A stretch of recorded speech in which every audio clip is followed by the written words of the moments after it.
হযরতে আব্বাস যখন বললেন, এমন সময় হযরতে ওমরের মনটা ছোট হয়ে গেল। সাহাবীরা সব সামনে বসা, হাজার হাজার সাহাবী। হযরতে আব্বাস যখন বললেন, আমার বাড়ির পাইপটা কে কেটেছে? আমিনুল মুমিনিন ওমর তিনি চমকে গেলেন। মেম্বারের উপরে বসা, তিনি বয়ান করতেছে, আহারে আমি তো বড় অপরাধী, এই বাড়ির পাইপ তো আমি কেটেছি। আহারে বিচারক কারে বলে দেখেন, শেখ হাসিনার মতো বিচারক না, আনিসুল হকের মতো বিচারক না।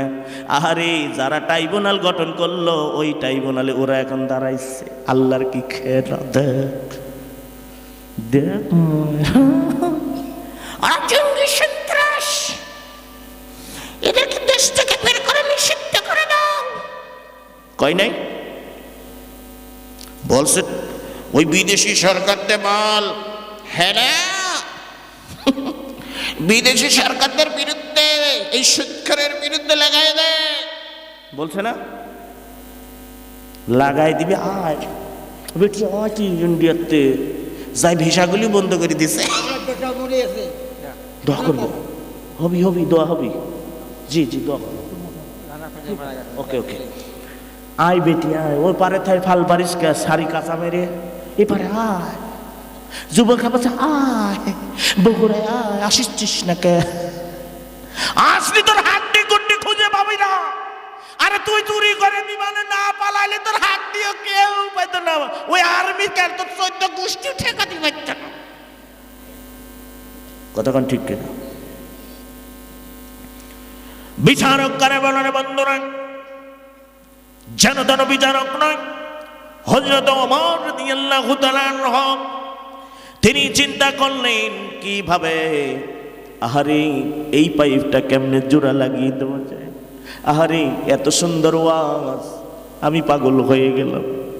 হযরত ওমর কিছু বললেন না, বিচারের রায়টাও তিনি বললেন না। তিনি সুজা নামাজ শেষ করে চলে গেলেন বাজারে। বাজারে যাবার পরে সকল ব্যবসাদার দেখতে পেলেন বাজারের ভিতরে আমাদের খলিফা হযরত ওমর চলে এসেছেন। মাছের বাজারে ঢোকে না, কোনো চাউলের বাজারে নয়, কাঁচামালের বাজারে হযরত ওমর যায় না। ওমর তালাশ করতে করতে চলে গেলেন স্যানিটারির দোকানে। দেখেন বিচারক কারে বলে রে, আমাদের দেশের নেতারা বলে যা অমুকে ধান কেটে দিয়েছে, তোরা একটু 2 গুছা কেটে দিয়ে। আর সাংবাদিকদের নিয়ে যায় সেলফি তুলে, বলে নেতায় সারাদিন 10 বিঘা ধান কাটছে। শালা মিথ্যেবাদী আছে না নাই? এহলে 1 নাম্বার সিটার, ওকেই ভোট দিবেন, ঠিক কিনা?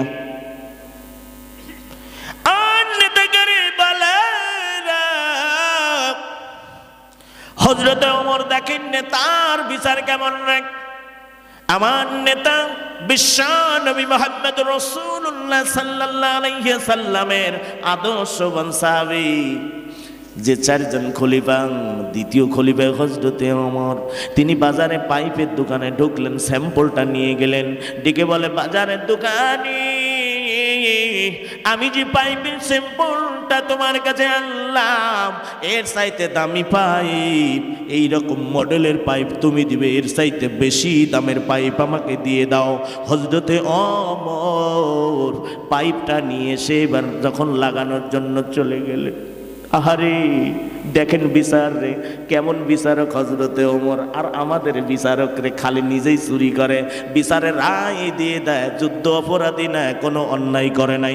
বিএনপির কোনো নেতা অন্যায়, একজন নেতার নামে 150-200 মামলা, গায়েবী মামলা, জামাত নেতাদের মামলা, অন্য অন্য দলদের নেতার মামলা, পীর সাহেবের মুখের মধ্যে ঘুষি মারে, মামুনুল হকের মতো আলেমকে মিথ্যা মামলা বানাইয়া জেনার মামলায় তাকে দিয়ে দিয়েছিল জেলখানার ভিতরে। হযরতে ওমর পাইপটা কিনে নিয়ে এসে ওই পাইপটা এত উঁচু জায়গায় ছিলেন, লাগানোর জন্য যখন চেষ্টা করে হযরতে ওমর, যখন লাগাইতে যায় তিনি যখন ঠাঁই পাই না, পাথর নিয়ে আসলেন, আবার একটা টুল নিয়ে এসে তিনি যখন উঠে উঠে লাগানোর জন্য চেষ্টা করে, লাগাইতে পারতেছে না।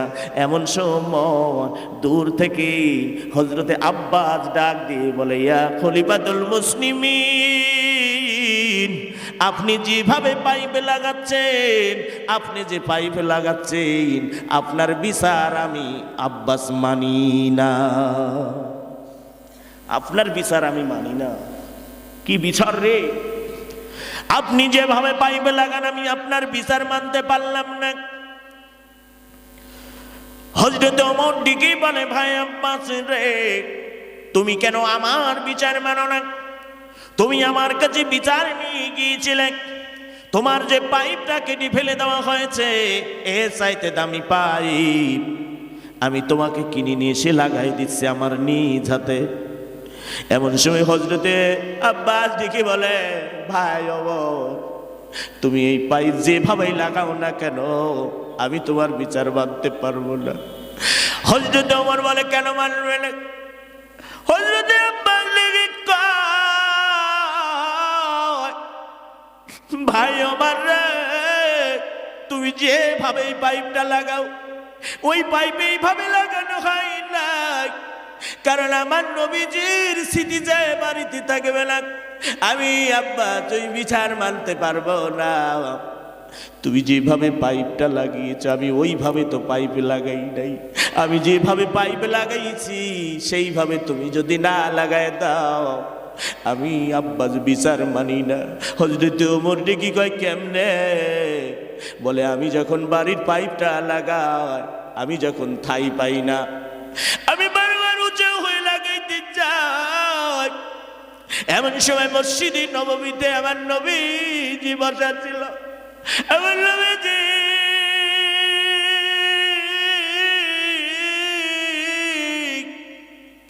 আমার পাইপে লাগা